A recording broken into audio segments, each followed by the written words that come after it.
Au commencement était la parole, et la parole était avec Dieu, et la parole était Dieu. Jean 1, verset 1. Vous écoutez la Bible à fond, votre podcast entièrement consacré à l'interaction avec les Écritures, avec des partages bibliques, des témoignages sur notre relation avec les Saintes Écritures. Aussi, des formations et des animations d'études bibliques. La Bible à fond, c'est à fond et ensemble autour de la Bible. Ouvre mes yeux pour que je contemple les merveilles de ta loi. Psaume 119, verset 18. La Bible à fond, une production des groupes bibliques universitaires d'Afrique francophone. Bienvenue à chacun de vous. Vous suivez notre podcast intitulé Sur les traces de la croix. C'est un moment d'échange profond, simple et authentique autour de l'événement central de notre foi, la passion et le sacrifice de Jésus-Christ. Ensemble avec nos invités Emmanuel et Mélissa, nous allons marcher sur ce chemin qui conduit de Gethsémane à Golgotha. Non pas pour revivre la souffrance, mais pour en redécouvrir le sens, la puissance et surtout l'amour qui s'est manifesté à la croix. Pourquoi cette croix a-t-elle tout changé dans la vie de tout chrétien? Pourquoi Jésus a-t-il accepté cette voie douloureuse? Il n'y avait pas une autre voie, une autre alternative? Est-ce que cela change concrètement la vie du quotidien du chrétien aujourd'hui? Autant de questions que nous allons ensemble aborder, mais surtout sans un jargon religieux. C'est vrai que nous allons parfois revenir avec quelques thèmes, mais il faut retenir que c'est dans un esprit de fraternité, une étude biblique simple qui permettra à tous les auditeurs que vous êtes de comprendre le message de la croix. Je vais donc présenter nos invités. Je vais commencer par Emmanuel Bakumako, qui est burundais, qui vit à Bujumbura. Il est le secrétaire régional adjoint du ministère de l'Éducation en Afrique francophone. Bonsoir Emmanuel et bienvenue. Bonsoir, merci Stéphane. Tu vas très bien, ta famille, ça va bien à Bujumbura? Ouais, bon, ça va, on va dire que ça va. Ouais, en général, ça va. Ok, super. Voilà, merci d'être avec nous. On espère passer de très bons moments avec toi, des moments riches en découverte sur ce chemin de la croix. Et nous avons notre deuxième invitée, Mélissa Lalouche, j'espère que je prononce très bien, qui vit en... Lelouch. Ah, pas Lalouche, désolé. Ok, C'est pas la j'ai pas louche fait, qui fait le repas. j'ai fait l'effort de ne pas dire la louche, mais c'est quand même revenu. Alors, nous sommes avec Mélissa Lelouch, qui vit en Guadeloupe et qui est responsable, leader étudiant, vice-président du GPU en Guadeloupe. Salut Mélissa, comment tu vas? Salut, salut, ça va très bien. Et toi? Ouais, ça va. T'as autre chose à dire sur ta présentation ou ça va comme ça? Non, mis à part que je suis étudiante en sciences politiques depuis 3 ans maintenant. Donc voilà, j'aime bien mettre en avant mes études. Donc voilà, je voulais juste dire ça. D'accord, merci. Donc, notre étudiante en Sciences Po, hein? Avant d'aller plus loin, j'aimerais qu'on lise deux versets qui vont nous aider à comprendre un tout petit peu, le sacrifice de Jésus-Christ et l'amour de Dieu. Le premier verset, c'est dans Ésaïe 53, verset 5, qui dit ceci: Il a été blessé pour nos péchés, brisé pour nos iniquités. Le châtiment qui nous donne la paix est tombé sur lui. Et c'est par ses meurtrissures que nous sommes guéris. Et dans Jean chapitre 3, verset 16, il est dit: Car Dieu a tant aimé le monde qu'il a donné son Fils unique afin que quiconque croit en lui ne périsse point, mais qu'il ait la vie éternelle. Alors, en parlant du chemin, donc, de cette passion du Christ, il y a 3 chapitres dans la Bible, évidemment dans le Nouveau Testament, qui nous rappellent cela. Notamment, nous avons Matthieu 26, Luc 22 et Marc 15. Il s'agit en fait du jardin de Gethsémane jusqu'à la crucifixion. Et tout commence donc, comme je l'ai dit, à Gethsémane, dans un jardin silencieux, en pleine nuit, au pied des monts des Oliviers. Là, Jésus est en prière et son esprit est troublé. Il est angoissé et il pense à sa mort, une mort qui va certainement arriver. Et il sait ce qu'il attend, toutes les souffrances qu'il doit endurer. Mais à côté de lui, ses disciples, ses proches compagnons, eux ne savent rien de ce qui se passe. Ils ne savent pas ce qui va arriver. Ils dorment. Évidemment, il fait nuit. Ils sont peut-être fatigués de la marche, de la journée, etc. Ils sont incapables de veiller, même seulement 1 heure avec lui. Et Jésus, dans sa prière, nous avons Luc qui nous rappelle au verset 44 de son chapitre 22, il dit ceci: son angoisse était si grande que sa sueur devient comme des gouttes de sang. L'humanité de Jésus s'exprime à ce moment précis. Mais aussi, une soumission parfaite de Jésus nous fait entendre cette phrase: que ta volonté soit faite et non la mienne. Il accepte donc d'endurer cette souffrance. Après cette prière va s'en suivre son arrestation. Nous avons Judas l'Iscariote, bien évidemment, qui arrive, il guide des soldats, une masse, une foule. Il arrive près de Jésus, il le trahit par un baiser. On connaît tous le narratif, la foule, donc l'armée s'empare de Jésus. Jésus, malgré sa puissance, ce qu'il est, ce qu'il incarne, ne résiste pas à cette arrestation, il accepte et il est livré. S'ensuit alors des moqueries, des coups, un procès déjà biaisé. Il perd son procès devant le Sanhédrin. Et ensuite, il est conduit devant Pilate. Ensuite, devant Hérode. Toujours accompagné de moqueries, de coups et d'injures. Puis, il revient devant Pilate à nouveau. Là, une sorte de grâce va peut-être s'opérer, mais c'est pas son avantage. On préfère Barabbas à Jésus. Barabbas, bien évidemment, on le sait, c'était un criminel. La foule crie, crucifiez-le. Mais crucifiez qui? En fait, crucifiez le Christ.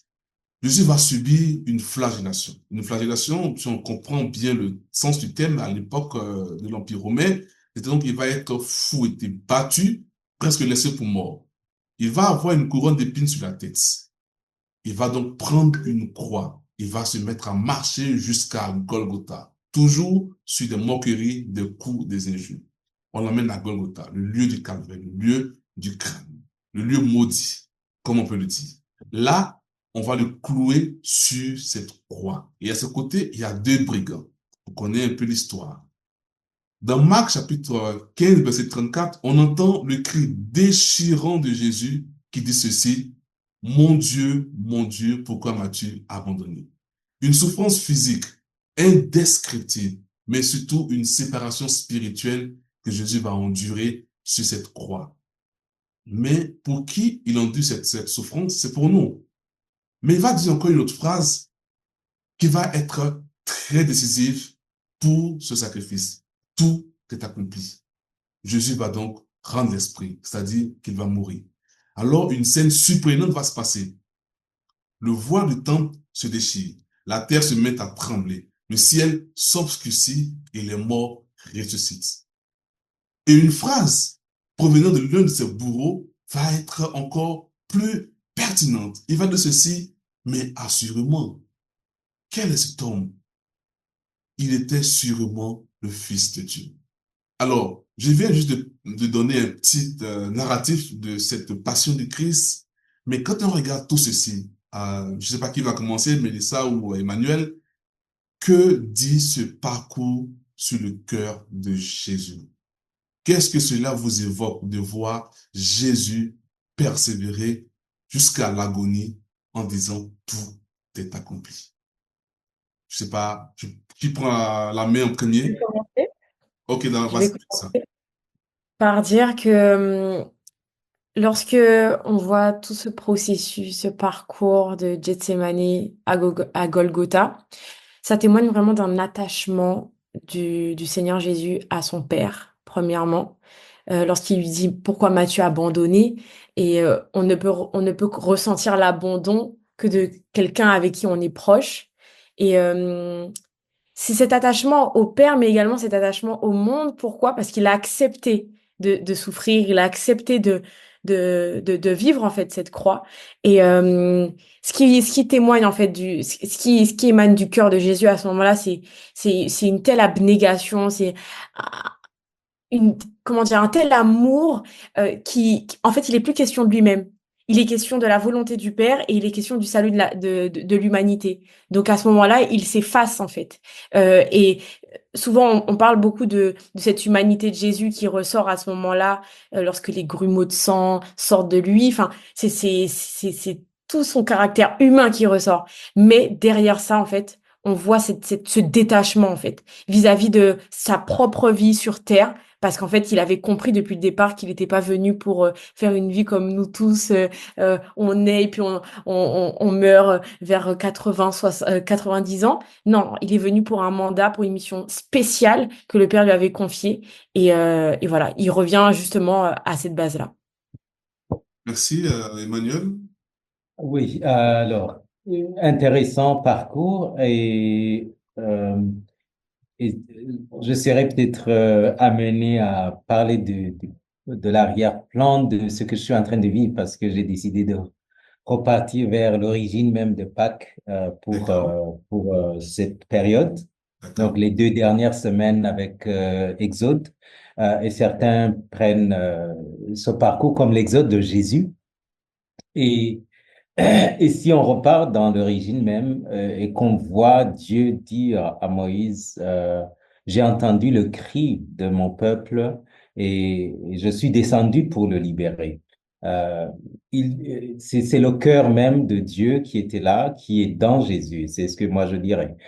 Jésus, comme fils de Dieu, a le cœur même de Dieu euh, qui veut libérer son peuple et qui va tout faire pour libérer son peuple et qui va justement endurer ce qu'il a enduré, parce que son peuple est dans l'esclavage, son peuple est dans, comment dire, dans euh, toutes sortes de misères à cause du péché, de tout ce qu'ils sont en train de vivre à cause de cela. Donc Jésus voit son peuple, voit le peuple de Dieu, voit la création périr et le cœur lourd, le cœur peiné par cette misère, par cet esclavage, il va endurer, il va faire le chemin, l'exode de son peuple, il va être le premier à passer par ce chemin, le chemin qui va finalement libérer le peuple de Dieu.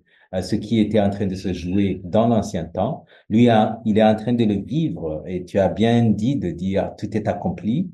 Il va bien le faire pour accomplir la libération de toute la création en fait. Ok, est-ce que y avait-il pas un autre moyen selon vous? Pourquoi forcément il devait souffrir? Euh, alors moi, c'est quelque chose pour lequel j'ai eu du mal à comprendre. C'est que dans l'amour, on a une définition aujourd'hui, nous en tant qu'hommes, d'un amour qui est léger, qui ne nécessite pas forcément de la souffrance. Et en fait, je comprends au travers de la parole que l'amour de Dieu s'exprimait à travers la souffrance de Christ.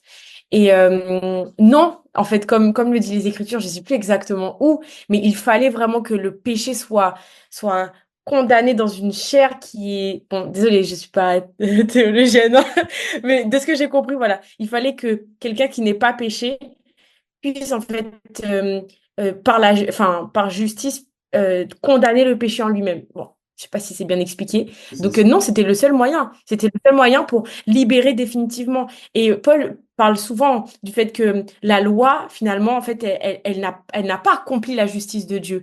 La loi était limitée, en fait, puisque c'était, comment dire, de manière... Enfin, comment dire, c'était des lois, des principes charnels, en fait, qui ont été établis pour que les hommes puissent rester dans la sainteté, alors que le sacrifice de Christ, enfin, ça va au-delà de ça. Donc, il fallait que quelqu'un meure, en fait. Il fallait l'agneau, le souverain sacrificateur pour, euh, pour entériner vraiment cette liberté. D'accord. Je vais revenir sur un des éléments que tu as eu à dire, mais je vais d'abord écouter Emmanuel. Euh, pourquoi la souffrance? Parce que le salaire du péché est la mort. Ça, c'est clair. Euh, donc, depuis le Jardin d'Éden, quand tout commence, Dieu nous met en face le choix et chaque action porte une conséquence ou porte un fruit. Si on est dans l'obéissance, on est dans la vie. Si on est dans la désobéissance, on va vers la mort. Donc, ça, c'est peut-être l'explication théologique de pourquoi il doit y avoir la mort, parce que le salaire du péché. Euh, mais je dirais, alors, personnellement, j'aime attacher cette souffrance à son aspect positif. Parce que ce qui nous dérange, c'est que il a souffert et on ne voit que la souffrance. Mais c'était le chemin de la libération. et pour se libérer de euh, de cet état de pécheur. Bon, c'était pas lui qui était pécheur. Pour la liberté de ce péché, il fallait casser ce qui nous embourbe, ce qui nous attache, ce qui nous enchaîne. Et la seule façon de casser, justement, c'est la mort de cette chaîne, la mort comment on va dire ça, de ce carcasse qui nous embourbe, il fallait que ça éclate, il fallait que ça meure. C'est la mort de cette prison, en fait. Euh, c'est pas seulement une mort, bon, il est mort, il a souffert pour que nous subissions cela, mais il faut voir la portée aussi de cette mort qui est intéressante. Hmm. Et voilà. Oui, oui, c'est très intéressant ce que vous êtes en train de dire. En fait, ça se rejoint un peu. Donc, le péché devait être puni. Et donc, qui pour prendre cette condamnation? Donc, ça a matérialisé en fait cette condamnation, cette punition. Et donc, il y a une personne qui l'a portée. Et il y a des expressions évangéliques. C'est vrai qu'au départ, on a annoncé aux auditeurs qu'on n'allait pas utiliser l'expression évangélique et religieuse, etc. Mais il est important de comprendre trois expressions qui ressortent dans ce sacrifice et qui font référence au poids donc de cette crucifixion. Parce que la croix, elle représente trois choses en fait. Il y a la substitution, la rédemption et la justice et l'amour de Dieu. Donc, comment est-ce que c'est le cœur du message de l'évangélique, voilà, le message évangélique. Alors, je vais d'abord juste donner ces trois mots-là, la substitution, la rédemption et la justice de Dieu. À la croix, pour parler de substitution, c'est en fait que Jésus prend notre place et il meurt à notre place, il meurt pour nos fautes. Et comme l'a dit Ésaïe 53, verset 5, il était blessé pour nos péchés, brisé pour nos fautes. Donc, la croix va révéler un amour qui choisit de porter la condamnation à notre place. Donc, Christ devient péché pour nous, pour que nous soyons donc justifiés. C'est comme le dit Paul dans 2 Corinthiens chapitre 5, verset 21. Alors, on a rester sur la substitution. C'est-à-dire que où Jésus prend notre place. Quand vous pensez que Jésus a pris votre place, ou la place de tous les chrétiens qui sont aujourd'hui tous les rachetés, que représente cette substitution de manière concrète pour vous? Essayez de l'expliquer pour que toute personne qui écoute comprenne ce que c'est que la substitution à la croix. Je sais pas si ma question est claire, Emmanuel, tu Oui, commences? oui, Parce que oui, là, maintenant, on rentre un oui. peu dans le thème beaucoup plus théologique, un peu évangélique là. Donc, essayons de voir. On va commencer avec Emmanuel, hein. Oui, d'accord. Et comme tu dis, c'est vrai, c'est des termes théologiques très chargés, mais peut-être on va essayer de le dire de manière la plus simple possible, avec le risque de perdre la teneur théologique, mais quand même pour que ce soit accessible. Mhm. Alors, si on parle de substitution, ça veut dire quelqu'un prend la place de l'autre. Et peut-être la chose qu'on ne voit pas souvent, c'est que c'est un échange en fait. C'est pas Mhm. juste quelqu'un qui prend la place de l'autre, c'est que l'autre aussi va prendre la place qu'avait Ok. celui qui vient de prendre sa place. C'est un Amen. échange. Donc, prends par exemple, tu as une maison sans électricité, sans eau. Quelqu'un, il vit dans une maison avec électricité et avec de l'eau, et il voit ta misère, il veut que tu commences à vivre, enfin, que tu commences à vivre, que tu vives une autre vie, et vous échangez de maison. Ah. Donc, il va prendre la souffrance de vivre sans eau, sans électricité pour que toi, tu puisses avoir l'eau et l'électricité. Donc, quelque part, il va vivre les conditions que tu étais en train de vivre, mais il faut en même temps que tu viennes vivre les conditions qu'il était en train de vivre, tu vois. C'est peut-être la partie qu'on ignore souvent dans la substitution. Donc, Jésus prend toute la misère que la création était en train de vivre par cet amour qu'on ne va probablement pas saisir complètement. mais un amour si grand qui voit le malheur de la création et qui, lui, va prendre toute la condamnation, toute la souffrance, tout ce qui est chargé dans cette perdition de la création, il va porter sur lui pour que la création, ou les humains, si vous voulez, euh, puissent vivre ce qui est en lui, vivre la place qu'il avait. C'est pourquoi on va dire que nous avons righteousness, la droiture de La Dieu, justice. la justice ou la droiture de Dieu, parce que il a pris ce que nous avions, il nous a donné ce qu'il avait, bon, sans le perdre, mais nous avons maintenant quelque chose d'autre. Voilà un peu ce que je dirais sur la substitution. D'accord, merci beaucoup. Mélissa? Rien à ajouter, il a tout dit. Ok, Il a... d'ac- d'accord, mais comme tu es en Sciences Po, est-ce que quelqu'un... Oh, Est-ce que pourquoi quelqu'un... j'ai dit ça? Non, bah, attends, on veut comprendre. Est-ce que il y a, je sais pas, une ordonnance ou un truc dans la loi qui permet à une personne de payer pour l'autre, je sais pas. Non, non, non. Non, et Alors, tu en vois que fait, c'est, en fait, c'est ça qui est quand même fascinant avec la oui, justice, oui, en oui, fait. Ouais, ouais. C'est que c'est impossible si tu es coupable, tu payes ta peine. oui. Et Ouais. comment se fait-il que, voilà, comment toi tu peux comprendre, comment tu peux commenter ça avec ton œil de Sciences Po? Hein? En fait, le terme là qui me vient à l'esprit, c'est responsabilité. Ok. Euh, En fait, Dieu s'est chargé de notre responsabilité. Il a pris notre responsabilité à la croix.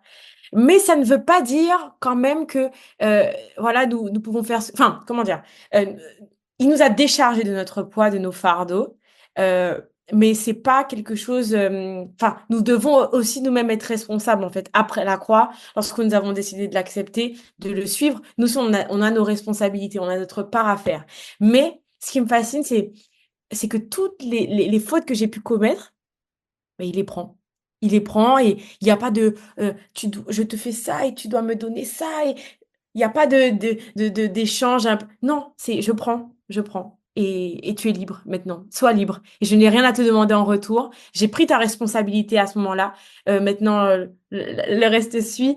Et comme moi, j'ai fait ce qui était bon au lieu de mon père, à toi aussi de faire ce qui est bon. Mais bon, ça, on viendra après, je pense, Oui, à bien la sûr, suite de bien notre... sûr. On va progresser dans Euh, notre discussion. Oui, Steph, Emmanuel? Ah, ah. oui, si je me permets d'ajouter un truc et qui connecte un peu la question de substitution avec ce que tu avais dit avant, est-ce qu'il y avait un autre chemin? Ouais. Euh, En fait, il faut mesurer l'ampleur du péché pour comprendre qu'il n'y avait pas une autre possibilité. Parce que pour payer pour libérer ce pécheur, il fallait une vie aussi sainte que ce que le pécheur devait vivre. Mhm. Or, celui qui est perdu ne peut pas par lui-même revivre correctement ou revivre la sainteté qu'il est supposé vivre. Et seul celui qui est saint pouvait le faire. Donc, aucun humain ne pouvait le faire. Aucune chose, même les sacrifices qu'on faisait avant, c'était juste des symboliques. Donc, il fallait quelqu'un qui n'a jamais péché, qui peut payer complètement le salaire du péché. Et la seule personne c'était Dieu lui-même. Mhm. C'est Dieu lui-même qui était à mesure de dire saint complètement, sans aucun péché. Et donc, on n'avait pas deux chemins, on n'avait pas deux solutions. Euh, Dieu lui-même a choisi de le faire. Mhm. Alors, c'est intéressant. Donc, quand on voit clairement la substitution, l'image que ça donne, c'est que quelqu'un donc a payé euh, notre condamnation. Donc, il a payé la peine que nous devons subir.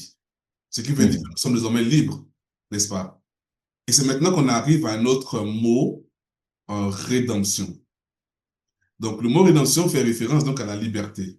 Donc, Jésus a payé le prix pour nous racheter de l'esclavage, donc du péché, cette condamnation que nous avons. Nous pouvons lire cela dans 1 Pierre, chapitre 1, versets 18 à 19, qui nous dit que nous avons été rachetés, non pas par des choses périssables, mais par le sang précieux de Christ. Cela signifie que nous n'avons plus à vivre sous la domination du péché. Il nous a libérés pour vivre en nouveauté de vie.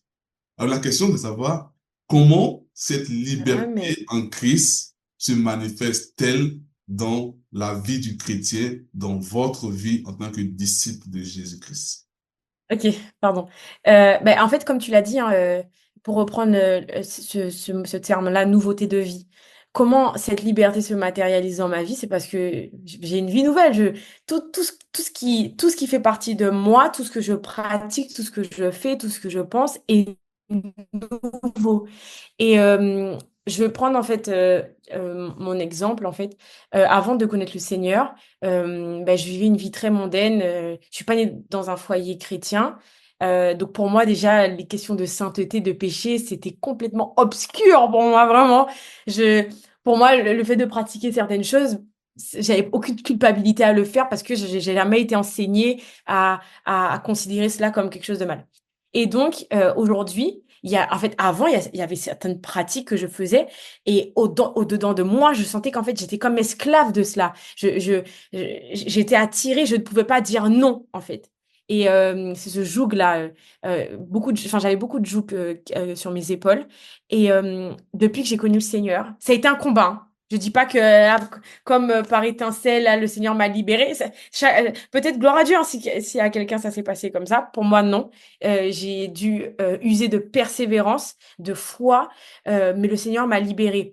Il m'a libérée, ce qui fait qu'aujourd'hui, tout ce que je fais, euh, en fait, je ne suis nullement asservie par quelque chose. Je ne suis pas dominée par une pensée ou un raisonnement ou une pratique, peu importe. En fait, je suis complètement libre, libre d'aimer, libre de pardonner, libre, voilà, de tout ce que j'ai envie de faire toujours qui respecte le cadre de sa parole. Et justement, je voulais revenir sur un point. Beaucoup de gens pensent que être en Christ, c'est justement être dans un cadre, dans un moule, t'as pas le droit de faire ci, les gens voient l'interdiction. En fait, les gens voient que ça. Et en fait, moi, je vois l'interdiction de Dieu comme étant genre la passerelle pour ma liberté. Et je pense que ça, il suffit vraiment d'une révélation du Saint-Esprit pour comprendre que lorsque le Seigneur te dit de ne pas faire ça ou de prendre garde à ça, c'est bien déjà parce que c'est motivé par son amour et parce que derrière ça, il y a ta liberté et pas ton emprisonnement. Donc voilà, je suis libre et j'aime prêcher entre guillemets la liberté au GBU. J'aime dire à quel point nous sommes libres et j'aime ce verset qui me conduit là ces derniers temps dans Éphésiens 3 qui dit soyez donc fermes et ne vous laissez plus asservir par les jougs anciens parce qu'on doit chérir la liberté, on doit la chouchouter. C'est quelque chose de précieux que le Seigneur nous a donné. Donc voilà. Voilà. Oui, merci bien, Mélissa, pour ta réponse. Donc, si je viens résumer rapidement, c'est que là où les gens voient les interdits, en fait, les interdits représentent en fait des voies de liberté, en fait. Ouais. Et Oui, motivés par l'amour de oui, Dieu. Merci beaucoup. Emmanuel? Oui, alors la rédemption, la liberté, euh, encore une fois un terme théologique, mais dans sa simplicité, c'est c'est finalement avoir cette capacité ou ouais, capacité de dire oui à Dieu et de dire non à ce qui n'est pas, ce qui ne vient pas de Dieu. Mhm. Euh, euh, cette ouverture de rentrer chez soi, à la maison, chez Dieu, là où nous sommes créés pour être, euh, et ne plus avoir cette peur de oh Dieu va me punir, oh Dieu il est fâché contre moi, oh Dieu, et voir Dieu comme séparé par justement, et cette liberté de se regarder dans le miroir et de dire ah ouais, voilà, je suis là, je n'ai plus peur. Je m'affronte, j'affronte qui je suis, j'affronte ce que le Seigneur est en train de faire, j'affronte ce qui n'est pas encore fait. Donc, c'est ça la liberté, de savoir que ce qui a été fait par Dieu, ce qui n'est pas encore fait, il va gérer. J'appartiens, je suis à la maison, je suis rentré, il m'a ramené à la maison. Et moi, je dirais un peu plus parce que, bon, quand les chrétiens parlent de rédemption, ils ne voient que péché, ce qui s'appelle péché, mais vivre dans cette société où il y a comme des attentes, des fois dites, des fois non dites, et tout le monde veut que tu sois ce que tu n'aimes même pas être. C'est cette liberté de dire non, non, ça, c'est pas moi. Non, ça, je veux pas. Cette liberté de dire, ouais, ça, c'est ce que je veux. Quand le monde veut vraiment te diriger, sans te poser la question, tout le monde s'attend à ce que tu sois comme ça, parce que tout le monde est en train de faire cela, et donc toi aussi, tu es obligé de faire ça. Mais la rédemption, cette liberté, nous amène aussi à ce niveau de dire, non, ça, c'est pas moi. Ça, c'est parce que je vis. Ça, c'est parce que le Seigneur veut que je vis. J'ai la liberté de ne pas le faire, même si tout le monde est en train de le faire. Tu vois. Est-ce que cette liberté ne nous fait pas penser un peu au Jardin d'Éden? Quand Dieu crée l'homme, il le crée libre, il ne le crée pas condamné, il le crée totalement libre. Voilà, donc c'est cette vie nouvelle, cette vie que Christ veut que nous vivions pleinement. Cette vie, nous avons toute la terre, toute sa création pour nous, pour que nous puissions vivre en harmonie avec lui. Euh, alors, merci pour vos réponses, hein. C'était très, très pertinent avec des exemples concrets, voilà. Et maintenant, on arrive, dit, ben, la croix, c'est donc le lieu où la justice de Dieu se rencontre avec l'amour de Dieu. Donc, le péché a été donc jugé à la croix. Dieu a condamné le péché en Jésus-Christ. On peut le voir dans Romains chapitre 3, versets 25 et 26. Et cela fait de nous que nous sommes aujourd'hui justes. Mais justes, comme le disait Mesa tout à l'heure, non pas par mérite, mais par pure grâce. Alors, comment expliquez-vous à quelqu'un que Dieu est juste et est amour à la fois? C'est-à-dire qu'il condamne le péché, mais en même temps, il nous aime, il nous donne la liberté. Est-ce qu'on pourrait un peu commenter cela aujourd'hui? Voilà. Oui, alors, des fois, on veut prendre comme si la justice et l'amour sont deux choses différentes et carrément qui s'opposent. Moi, je dirais que c'est deux faces de la même pièce. C'est en fait la même chose qui s'exprime. Euh, Prends par exemple quelqu'un qui a comment on appelle ça le truc, une tumeur sur le bras. Et tu vois que la tumeur, si elle n'est pas gérée, elle va tuer la personne. Mais si tu dois enlever la tumeur, ça va te faire très mal à la personne. Alors, est-ce que, est-ce que amputer ou enlever la tumeur, euh, est-ce que c'est l'intention, c'est de faire mal ou faire du bien? Euh, Bel exemple, hein? c'est faire du bien en faisant mal. Ça me rappelle un peu quand j'allais chez le dentiste quand j'étais plus petit encore. Ah là là là. Et Voilà. donc quand j'allais, papa, il me disait, mais reste tranquille, ils vont enlever le truc. Il dit, mais c'est pas que tu vas, il me fait mal. Donc du coup, c'est un peu ça. Et mon propre Il père, il te m'appelle pour fait... qu'on m'arrache ma dent.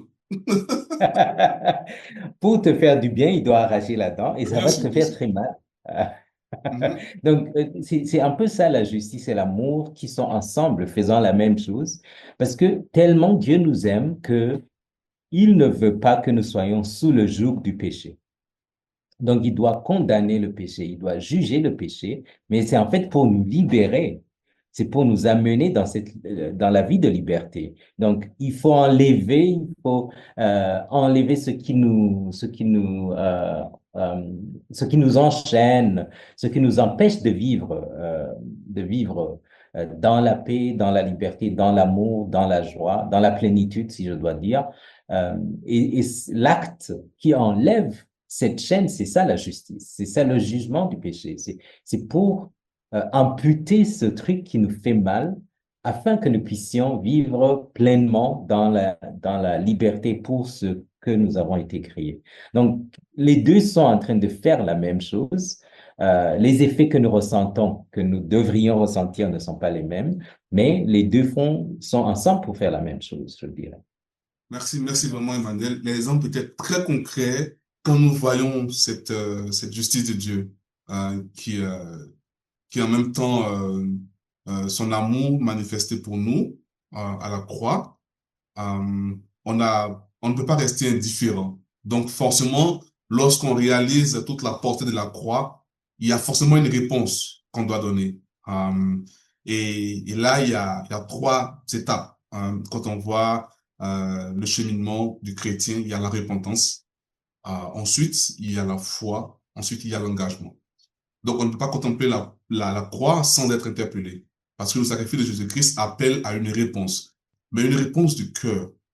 Alors, la repentance, en fait, c'est la capacité pour une personne de reconnaître qu'il n'est pas sur le bon chemin et qu'il a besoin de se détourner de ce chemin-là et de revenir à Dieu.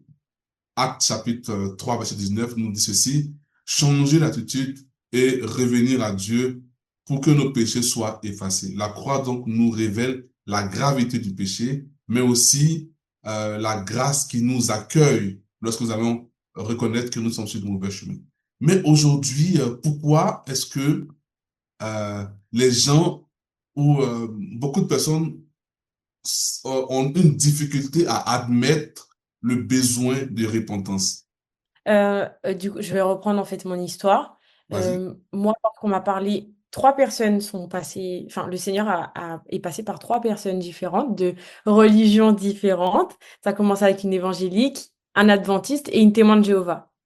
Et lorsqu'on m'a présenté l'évangile, on m'a pas du tout parlé de l'aspect il faut que tu changes de vie, il faut que tu te sanctifies, etc., etc.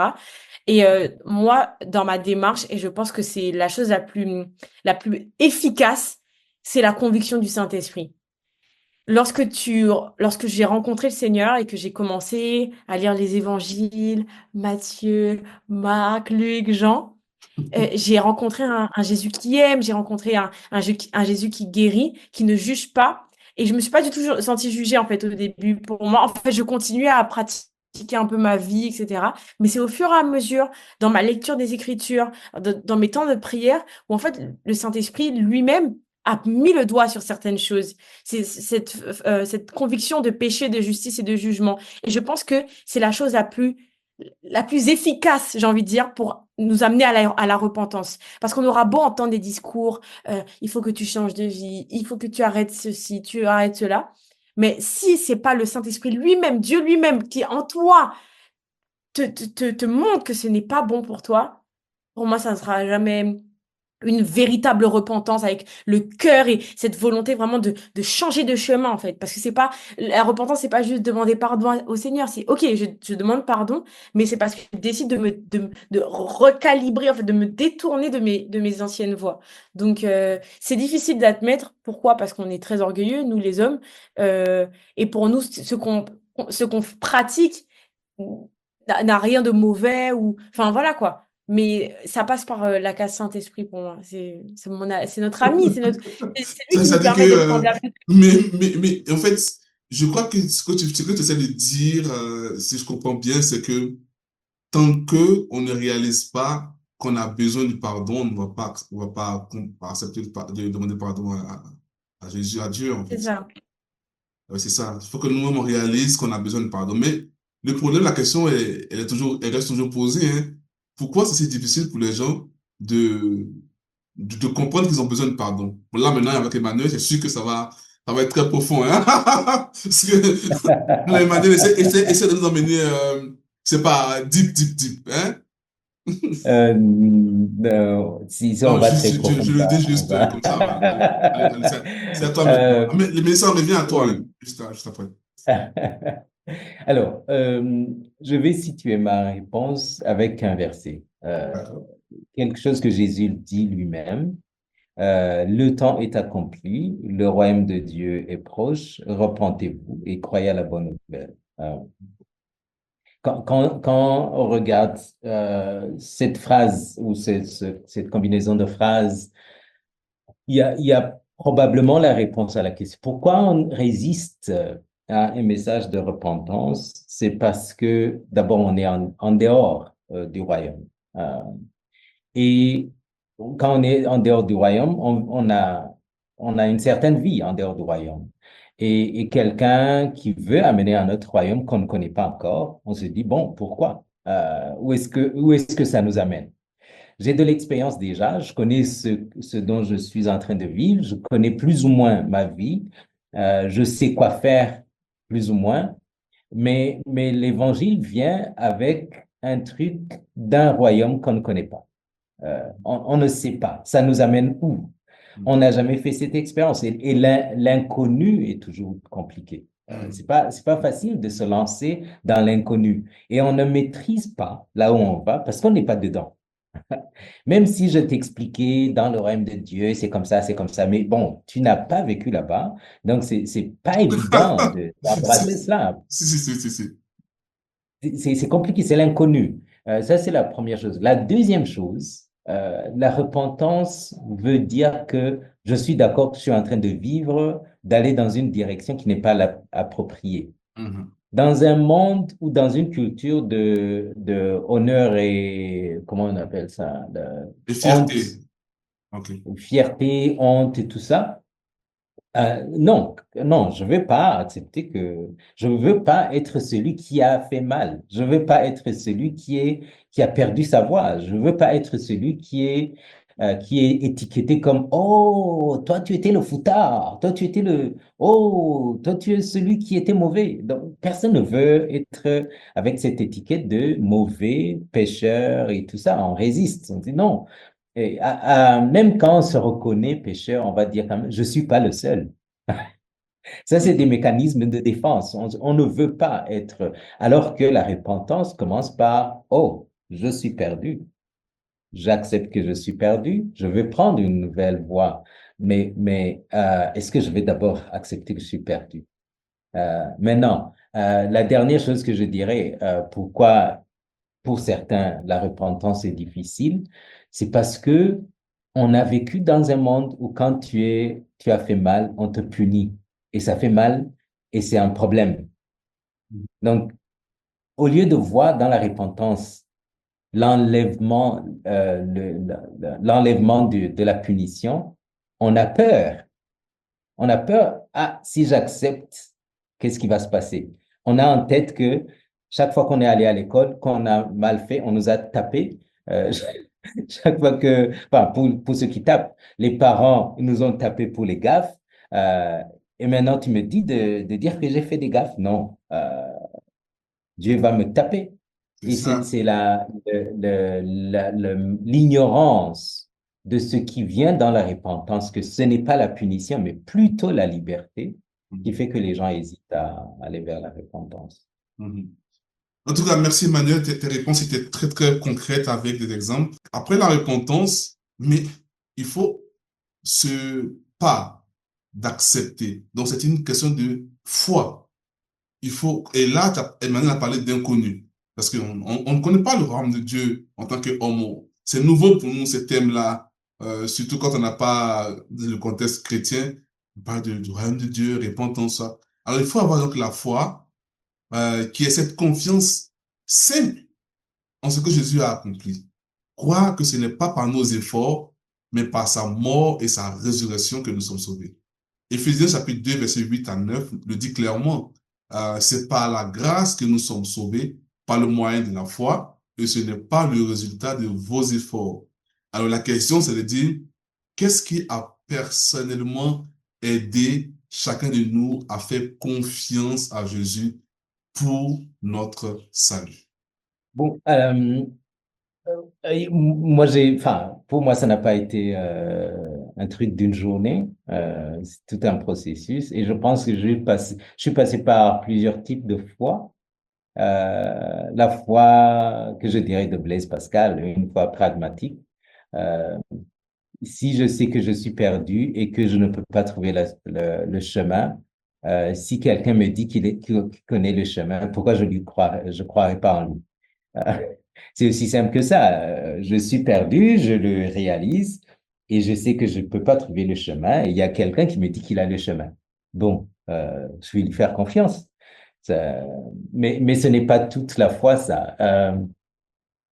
Je crois que ce qui a été le fondement, même la base ou le socle qui a permis à tous ces autres types de foi à prendre vie, c'est de comprendre l'amour de Dieu pour moi. Euh, il m'aime. C'est pas un Dieu cynique, c'est pas un Dieu, comment dire, qui s'amuse avec ma vie. Donc, il dit des choses par amour et il ne ment pas. Alors, s'il me dit que ça, c'est ça, je lui fais confiance. Bon, ça n'a pas été du jour au lendemain pour voir Dieu comme ça, mais le jour où j'ai compris que d'abord, lui, il m'a créé et pas pour s'amuser avec moi. Quand vous étiez enfant, je ne sais pas si vous avez joué avec les fourmis. Les enfants, ils aiment jouer avec les fourmis quand il y a les fourmis. Pour ceux qui vivent à des endroits où il y a Oui, oui, oui, des oui. Je fourmis. crois que quand elles font les colonnes là, de marche, Ouais, c'est voilà. pareil un tout Tu mets petit un peu. bâton, tu bats. Et Dieu ne m'a pas créé pour jouer avec ma vie comme ça. Il m'a créé par amour, avec amour, pour me porter dans l'amour d'un point à un autre. Et, et s'il me dit que je devrais le suivre, je lui fais confiance. Je sais qu'il ne va pas s'amuser avec moi. Euh, il va me faire du bien. Et c'est ça qui fait que s'il me dit de tourner à gauche, je dis, bon, je tourne à gauche. Euh, Pas nécessairement parce que j'ai compris. C'est vrai que j'aime comprendre, mais parce que c'est lui qui l'a dit.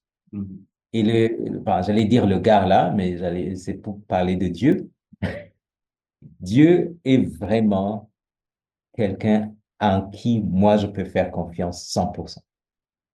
Merci. Merci. Là, on voit clairement que Dieu nous a créés et il sait mieux ce qui est bon pour nous. Donc, il faut lui faire confiance. Oui. Ouais, Mélissa? Alors, moi, je dirais que c'est parce que je me suis reconnue dans les Écritures. Euh, Quand je lisais, je priais, en fait, le fait de me reconnaître dans les Écritures m'a permis d'avoir confiance dans le Seigneur, en me disant qu'en fait, déjà, il me connaissait avant, il me connaît là aujourd'hui, et tout ce qu'il a prévu pour moi, il l'a écrit dans cette parole-là. Voilà, ma vie est entre ses mains et il maîtrise tout, en fait. Quand on fait ce pas de confiance avec Dieu par rapport au sacrifice de Jésus à la croix, ce qui suit, c'est l'engagement. Donc, répondre à la croix, c'est vivre donc une vie engagée. Jésus a tout donné pour nous. Il nous appelle donc à le suivre. Mais il y a une expression qui est pas tellement facile d'entendre, c'est de porter notre croix chaque jour et de le suivre. Parce que dans Luc 9, verset 23, Jésus lui-même dit, si quelqu'un veut me suivre, qu'il renonce à lui-même, qu'il porte sa croix chaque jour et qu'il me suive. N'est-ce pas là un autre fardeau que Jésus nous donne, un autre supplice qu'il nous demande d'endurer? Pourquoi rappelle-t-il la croix? Ou est-ce que cette image de porte sa croix serait un chemin de joie et de transformation? Alors, la question que je vous pose, c'est simple. À quoi ressemble pour vous un engagement concret envers Jésus? Que signifie pour vous porter sa croix aujourd'hui? Ça, c'est la dernière question avant de conclure. Voilà. Donc, le pas d'engagement maintenant. pour moi, pour l'engagement envers Dieu ou la vie nouvelle en Dieu, en fait, c'est, ça part de l'échange dont on a parlé avant, la substitution, où ce n'est plus moi qui vis, mais c'est Christ qui vit en moi. Pendant l'échange, c'est ça, pour moi, c'est ça le verset même clé de cet échange. Ce n'est plus moi qui vis, mais Christ qui vit en moi. Mhm. Euh, en reconnaissant que ma vie était perdue, que j'ai l'offre de Dieu d'avoir une nouvelle vie et que je prends cette nouvelle vie par la foi, l'engagement est de vivre dans cette vie. Ou la marche, la démarche, c'est de vivre dans cette vie. Et porter ma croix, en fait. Euh, c'est que après tant d'années qu'on vit dans ce monde, il y a des choses qui se sont installées en moi, des tendances de l'ancienne vie qui sont toujours là, en train de vouloir revenir à galop pour reprendre la place, alors que je suis en train de marcher dans une nouvelle vie. L'ancienne vie veut revenir et je dois systématiquement faire ce cheminement de la foi et de la confiance, de la repentance pour rester dans la nouvelle vie et non pas récupérer l'ancienne vie. Tuer l'ancienne vie, en fait, crucifier l'ancienne vie, marcher dans la nouvelle vie. C'est ça le premier sens de la croix, mettre à mort chaque jour c'est pop-up de l'ancienne vie qui veut revenir. Mais l'autre facette de la croix, pour moi, et que je vis tous les jours, c'est la souffrance qui vient sous plusieurs formes et qui est attachée au fait que nous sommes dans un monde qui n'est pas encore libéré complètement. Nous subissons beaucoup de choses. Nous subissons l'injustice de ceux qui n'ont pas encore accepté l'amour de Dieu.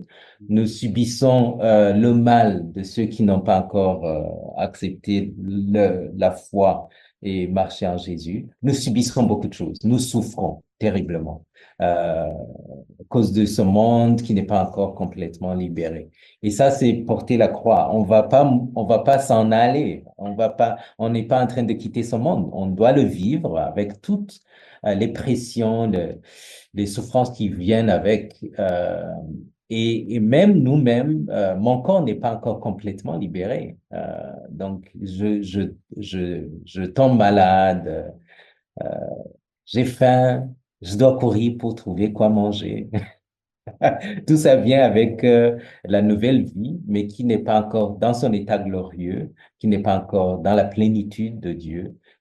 Et donc, il y a ces pressions que je dois subir chaque jour, mais que je vis, et tu as bien fait d'amener la joie, que je vis avec joie. La joie de savoir que je suis libéré, la joie de savoir que si je suis en train de résister au péché, c'est parce que Dieu m'a libéré. La joie de savoir que si je suis en train de souffrir à cause du monde et des gens qui ne sont pas encore dans la foi, c'est parce qu'un jour, ça va terminer. Si c'est le processus qui est là. La joie de savoir que Dieu est en train de conduire tout vers la plénitude. Et la joie de savoir que un jour, on va vivre. Même mon corps sera glorieux. Je vais vivre avec Dieu éternellement. Donc, je souffre aujourd'hui, oui, mais c'est sur le chemin, hein. La destination, c'est autre chose. Donc, il y a la joie. D'accord, d'accord. Mélissa, en esprit de pas d'engagement, porter sa croix, ouais, ce que ça représente pour toi. Ce que ça représente pour moi, c'est mettre sa vie de côté, hein. Mettre sa vie de côté. Je vais encore parler de mon expérience parce que c'est ce que j'ai en fait. Lorsque je parle du Seigneur à quelqu'un, je peux te parler de la Bible de long en large, mais ce qui va faire foi, c'est ce que moi j'ai vécu. Avant, j'étais quelqu'un, même dans le Seigneur, au tout début de ma foi, quelqu'un de très opportuniste, carriériste. J'avais tout. En fait, pour moi, Dieu était une aide, un supplément. Vous voyez ce que je veux dire? Et n'était pas le tout, n'était pas la fondation, la base. Et je suis passée par des moments assez douloureux où le Seigneur m'a vraiment dépouillée de ce qui me constituait pour vraiment en fait, juste faire, enfin, appliquer l'évangile dans ma vie, quoi, tout simplement. Et en fait, c'est ça, c'est prendre la décision. C'est ça un engagement, hein, c'est prendre la décision de ne plus se satisfaire soi-même, euh, de plus satisfaire des ambitions, des désirs, en plus qui sont même pas utiles en vérité, pour accomplir et satisfaire les besoins de Dieu, en fait. Et quand je vois la croix, moi, je pense euh, forcément à la souffrance de l'environnement dans lequel on est, justement de toutes ces personnes que nous devons ramener au Seigneur et ce mandat aussi qu'il nous a confié. Et en fait, comme il disait Emmanuel, on trouve ça assez dramatique. Mais en vérité, c'est quelque chose d'extraordinaire, en fait, d'avoir cette grâce de pouvoir, comment dire, suivre la lignée de Christ, en fait, parce que il a porté sa croix. Alors moi aussi, comme tu as dit par rapport à la réponse, je me dois de lui rendre l'appareil, en fait. Et c'est pas, une obligation, puisque lorsqu'il dit que celui qui veuille me suivre abandonne sa vie. Enfin, c'est pas une injonction en fait. Le Seigneur fait une proposition à ce moment-là, mais il y a rien de plus extraordinaire que de te dire que en fait je fais partie de ce sacerdoce, j'accomplis l'œuvre de Dieu en fait sur la terre, je fais avancer d'une certaine manière le royaume des cieux. Donc moi je vois ça comme un honneur, comme une gloire, et c'est ma gloire, c'est notre gloire nous en tant que chrétiens, de s'engager concrètement pour le Seigneur et de faire vraiment de notre vie une vie de sacrifice, une vie où c'est pas pour nous-mêmes, mais c'est pour les autres, c'est pour Dieu, c'est pour que lorsque ma vie sera sur l'autel, vraiment qu'il y ait un parfum en fait qui en ressort, pas un parfum d'égoïsme ou voilà, j'ai fait qu'assouvir mes besoins et puis j'ai rien fait de plus. Non, une vie où en fait le Seigneur du haut de son trône, il voit les efforts, il voit l'engagement qu'il y a derrière ça. Donc moi, pour moi, déjà ma vie est une vie d'engagement. Je crois que le Seigneur m'a vraiment faite comme ça. Donc encore plus m'engager pour le Seigneur et faire son œuvre, voilà. Merci beaucoup pour vos réponses sur la question de l'engagement. C'est vraiment ça. Répondre favorablement à l'amour que Dieu nous a manifesté à la croix au travers de Jésus-Christ également, qui nous invite à davantage nous approcher au Seigneur. Chers auditeurs, merci d'avoir suivi notre podcast sur les traces de la croix. Nous espérons que pour vous qui êtes déjà chrétiens, cela vous a encore renforcé dans votre foi, dans votre marche avec le Seigneur Jésus-Christ.